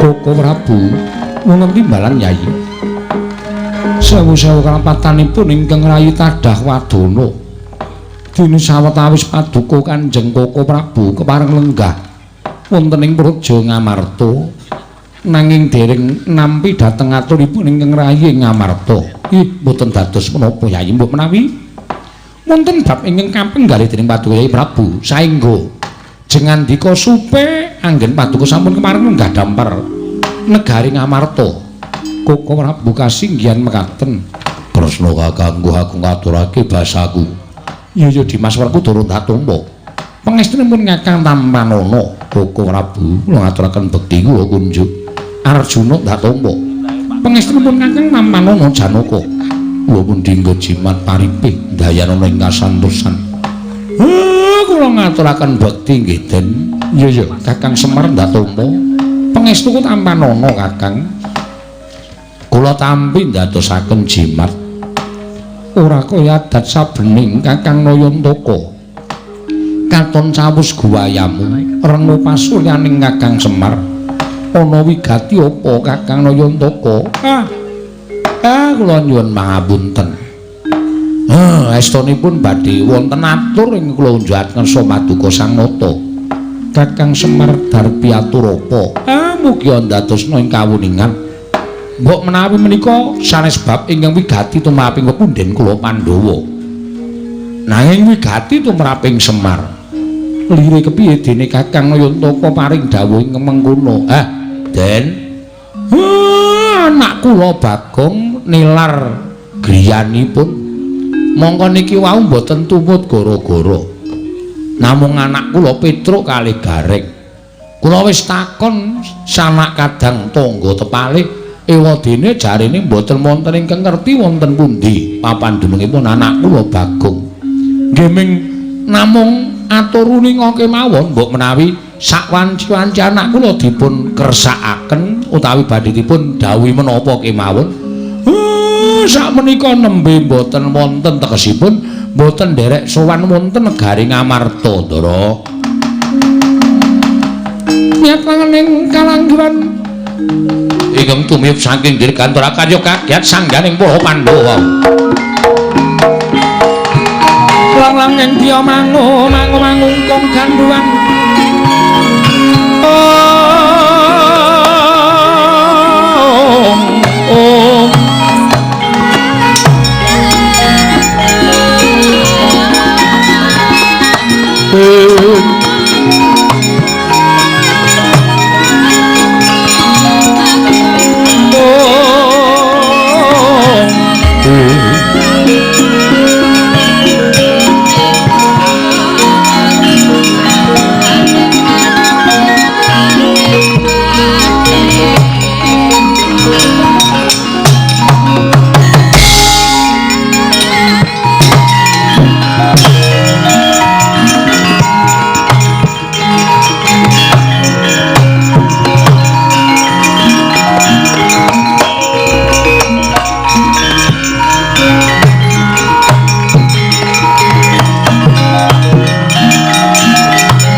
Kalukon laguning lekas lukita linuting ngitung kadung kadereng momong memangun manah rahayu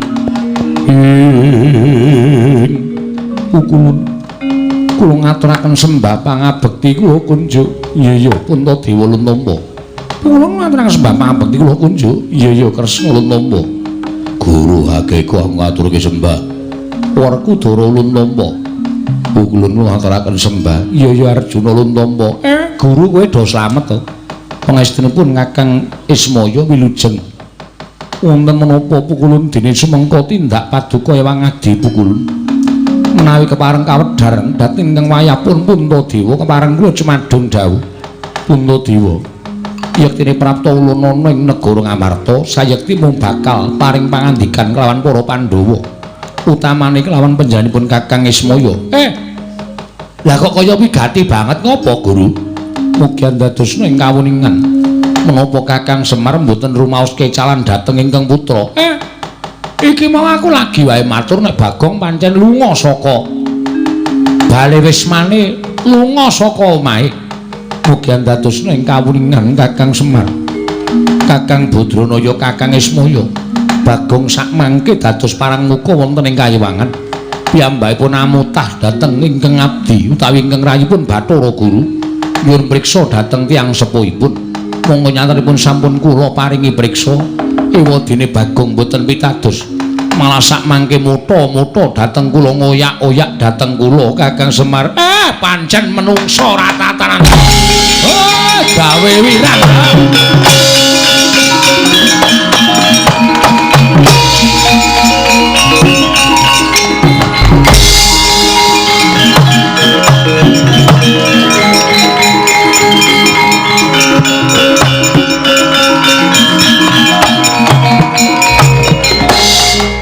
Puntadewa wonten timbalaning ngadhawuh mengkono mungguh kang dadi pangandika ulun kelawan sira kulup mboten ngene ulun ana mriyen lah kok teka Bagong malah samangke dados geger wonten ing kayiwangan ngantos paduka Ewang Adi ulun keplajar saking kayiwangan Kresna ulun jaluk tulung ndakno kamur kaning Bagong aja gawe isi ning kayiwangan mongso borong kita bawasa kelawan Ponokawan Bagong nok ngistaken dawuh kula nyuwun pamit Bu Kulun kepareng lenggah langkung wonten negari Ngamarta iya Narayana Ulun kang bakal lenggah sawetara ning negara Ngamarta Kresna.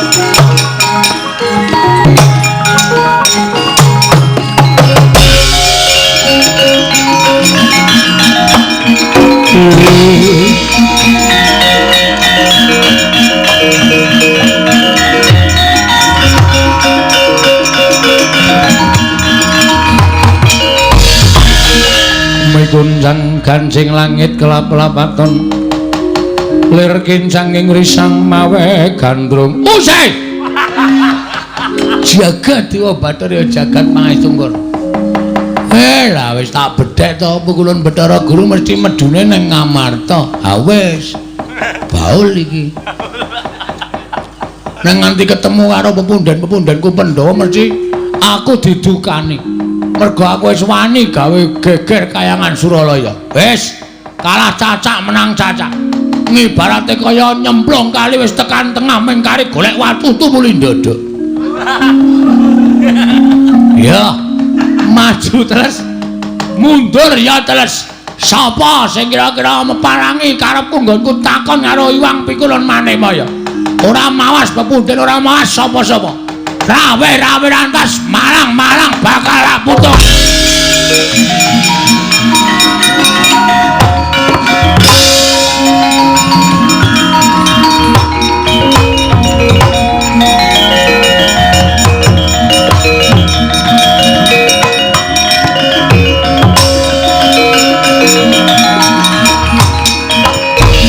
Tunggang gancing langit kelap-kelapaton lir kincanging risang mawe gandrung Bagong dalem bojo kaya ngono patrapmu kowe iki wis tuwa Bagong angge wis tuwa semene bocah nek ngentek-enteke kempongan kula kowe manuta karo aku pripun apa kang dingendikake Wang Pikulun Manikmaya mau sanyata bener Bagong aja nganti gawe wiranging pepundhenmu Pandhawa pakarti ning kaya mengkono mau.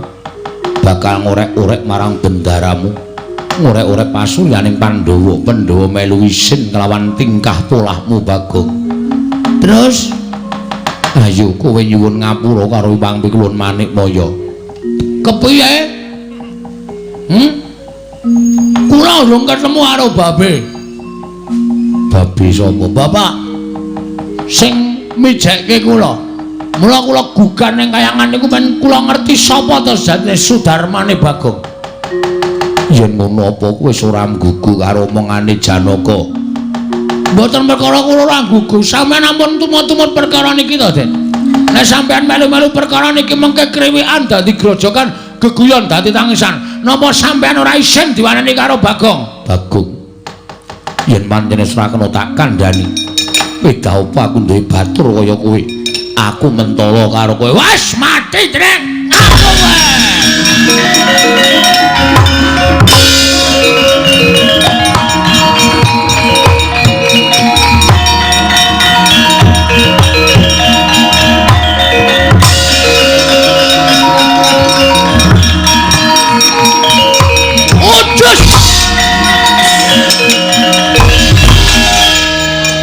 Aku iki pemaine bal-balan. Main bal-balan dasmu. Apa-apa ditendang, apa-apa ditendang. Kena kandhani ora kowe? Hah? Kena kandhani ora? Kula gelem dikandhani nek waton Bathara Guru ngendikake bapakku iki omahe kene isih urip apa wis mati. Nek ora ana sing ngandhake kula ngamuk sak ngamuk-ngamuke. Ora nyawang Pandhawa, ora nyawang sapa-sapa. Tamu kabeh. Wah.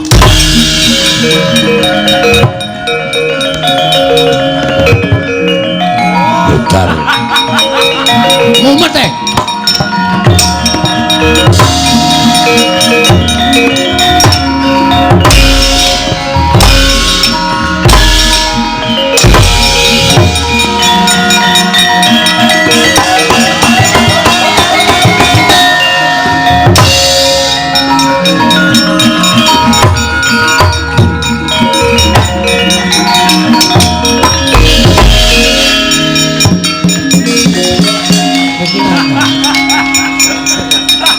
Mulane wis mandeg barang kok isih begijigan. Prabu Kresna. Iya, dasar para nyata. Ora Bagong mbok kowe iki eling. Kula ora redeng lali kok.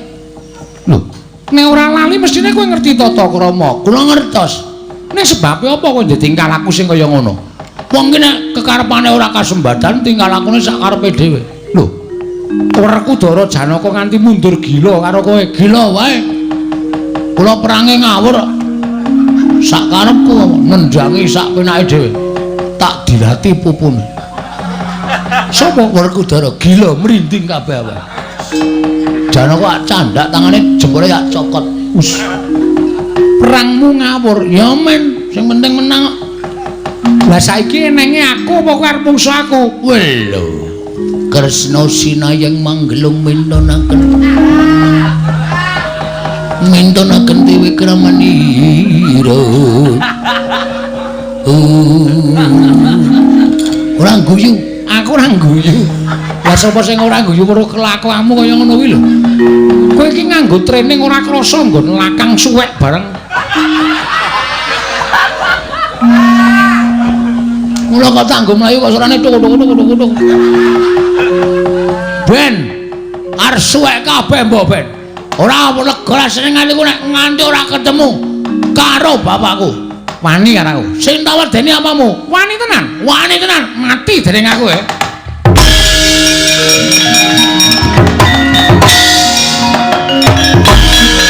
Mesti ngono. Kresna iki nek perang mesti ngono kuwi. Wani karo aku. Wani tenan. Mati dening aku. Lunga. Cah jirih ora. Asline jirih ane. Kena aku ora tetep maju terus goleki Bathara Guru, ora entuk keterangan sing gumathok. Sapa sing arep peparangi karepe Bagong?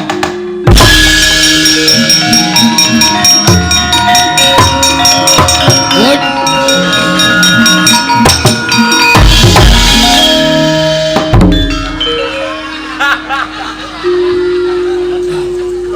Ketemu dukuwe.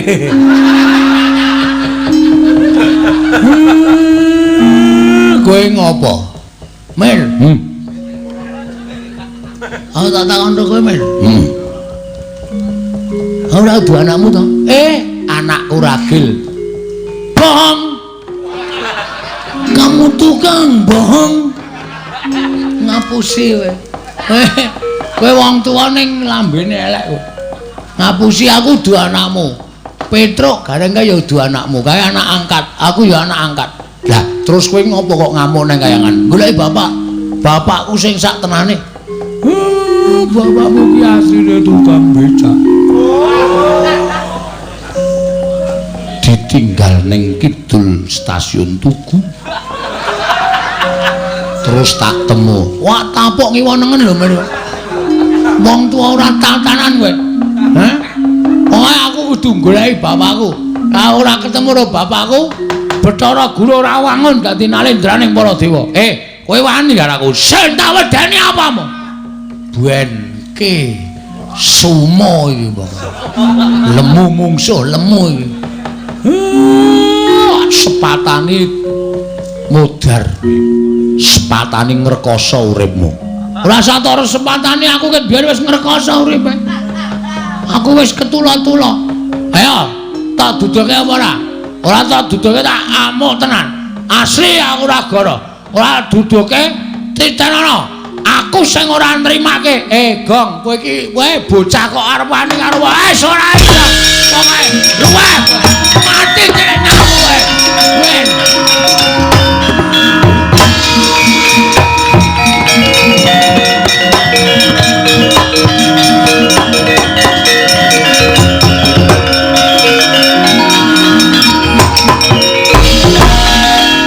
Kok kaya ora sebaene.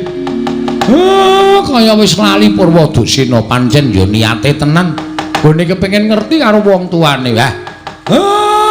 Ya wis, iki nek ora tak aturke wong pikulun padha menang ora rampung.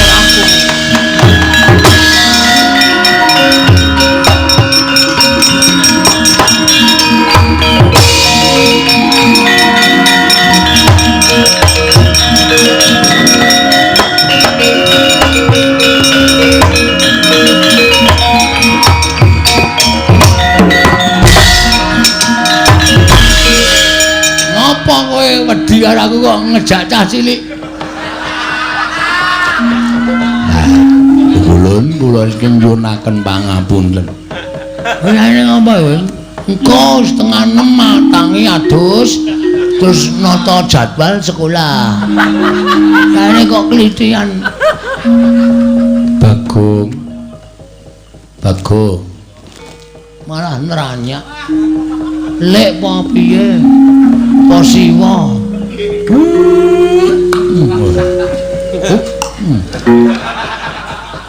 Kowe ngerti iki sapa iki? Sapa ya? Bukulun Sang Hyang Wenang. Hah? Bukulun Sang Hyang Wenang. Aduh, Bukulun. Kula nyuwun pangapunten Bukulun.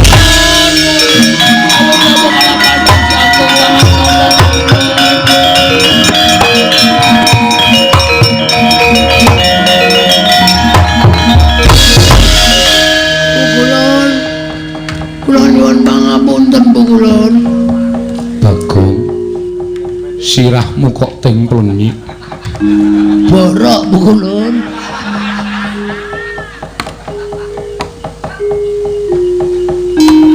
Oh, dilapke cangkem Bukulun. Iya. Apa to kang dadi gegayuhanmu Panakawan? Kula kepengin ngerti wong tua kula Bukulun. Bathara Guru Manikmaya wis sak jarwa kelawan jeneng kita. Nanging kula mboten pitados. Mila kula kepengin sanget astunipun pinanggihan paduka Bukulun. Supados Bukulun paring palidamar dhateng kula Bukulun. Bapak kula jadipun sinten Bukulun? Bapak angkat kita kuwi Semar. Nggih kula percaya. Ngene, ulun critani. Pripun Bukulun? Sawijining dina Ora. Mundura nggon kita tenguk. nggih Bukulun. Abab kita ambune ora. Wong mampu kok malah disubal-ubal. Nalika Semar mudhun ana ing jagat, Semar durung darbi ruwat. Tumuli Semar sowan maneh marang Kayiwangen. Nalika semono pancen ingkang nampa dudu kok Manikmaya, nanging wong atuwaning Semar ya kuwi eyang kita. Eyang kula? Iya. Sang Hyang Tunggal. Sang Hyang Bathara Tunggal Bukulun. Iya. Nalika semono Semar ingkang wis dadi jalma wantah, mula ora aneh yen to jalma mau kedunungan ayang-ayang, tegese lelayangan. Layang kangen Dudu. Lelayangan menungso. Lelayangan mau tumuli disebda dening Sang Hyang Tunggal wujute menungso ingkang gombak. Gombak kuwi darbi rambut nanging ora tinata. Nanging gandeng. Kita kuwi wonge gecul kumarucul demen bebagongan. Mula tumuli diparingi tenger Bagong. Lan kita ngerti sejatine kita kuwi tuwa dhewe tinimbangane Garing lan Petruk. Nanging Semar ingkang gawe supaya Petruk lan Garing mau dadi kadang kita tuwa, kita tinemu ragil. berarti napa? Berarti kuwi apa? Ateges napa sing dikendhake Wang Pikulun Bathara Guru menika kepara nyata Bukulun? Iya nyata Bagong. Aduh. Wah, wis kula kebacut ngamuk teng Kahyangan Bukulun. Mula ora aneh lamun kita iso ngasurake para dewa, nanging aja pisan-pisan kita ngraman ana ing Kayiwangen. Jalaran kita kuwi kesawapan daya kekuataning Ismaya, merga kita dumadi saka ayang-ayangan Ismaya. Mula kekuatan kita kuwi sak traju, sak bobot kelawan Sang Hyang Ismaya. Dirungokke Mar. Macem-macem karo aku ak tinju. Gedhe ndase. Dikandhani nek digdaya kaya aku. Mekaten Bukulun. Iya, Semar, dalem Manikmaya timbalana tindak mrene. Sartane kabeh para Pandhawa nggih ngestakaken dawuh Bukulun.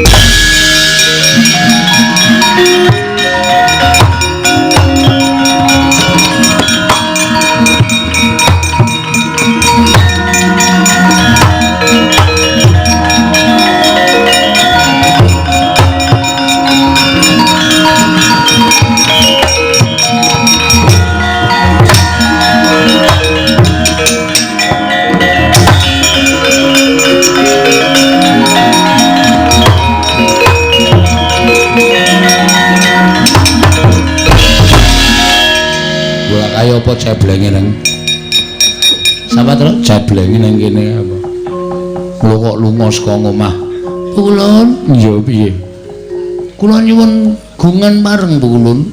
Ulun parengake Bagong. Kula nyuwun pejaipun Petro kali gareng Bu Kulon. Iki ngopo, Gong? Ora ana wong salah kok. Wong nek aku cebleng kok. Kowe iki nek ngerti critane Pukulan Sang Hyang Bathara Wenang, kowe mesti karo aku gila. Aku kedadian saka ayang-ayangane Bapak Semar. Mula kekuatanku sak traju sak bobot karo Bapak Semar. Muni ana. Hah? Sebdake kahutangmu. Wis. Hah? Wis. Kapokmu kapan? Kita wis marem. Sampun Bu Kulon, sampun marem sanget Bu Kulon. Yo, yen wis marem nyuwun pangapura kalawan Manikmaya. Bu Kulon Manikmaya, Bagong ana apa? kula nyuwun pangapunten nggih Bu Kulon. Iya Bagong ora dadi ngopo. Kita ngamuk ana ing kayiwangan ulun paring pangapura. Matur sembah, kula methek jambu dipunirmana kalih Bu Kulon. Bakal kita gunake apa? Ajeng kula tandur teng omah. Supaya iso dadi trana daharaning Bagong menika jambu dipunirmala. Kali jambu kluthuk Bu Kulon. Iya Bagong sak karep kita. Wis kanthi kaya mengkono ulun kundur makayangan. Bagong aja gawe geger meneh, kita wis marem. Sampun Bu Kulon. Yen kita durung marem ulun medhun meneh. Kita ulun paringi pidana. Mboten Bu Kulon, sampun cekap semanten kemawon Bu Kulon. Mboten ajeng macem-macem Bu Kulon. Kula pun kapok temenanan Bu Kulon. Iya, ulun kundur makayangan bareng lawan Manikmaya. Ayo Bathara Guru, monggo ulun kula dherekaken.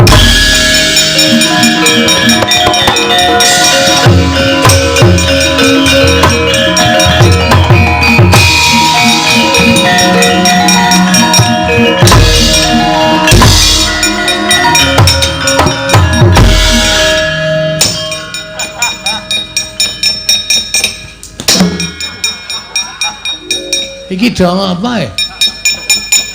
Wong edan kowe iki ngopo to Bagong? Lah kok dadi angkartimu kaya ngono kuwi ngopo? Kowe akarang ya sing jeneng wong gugat.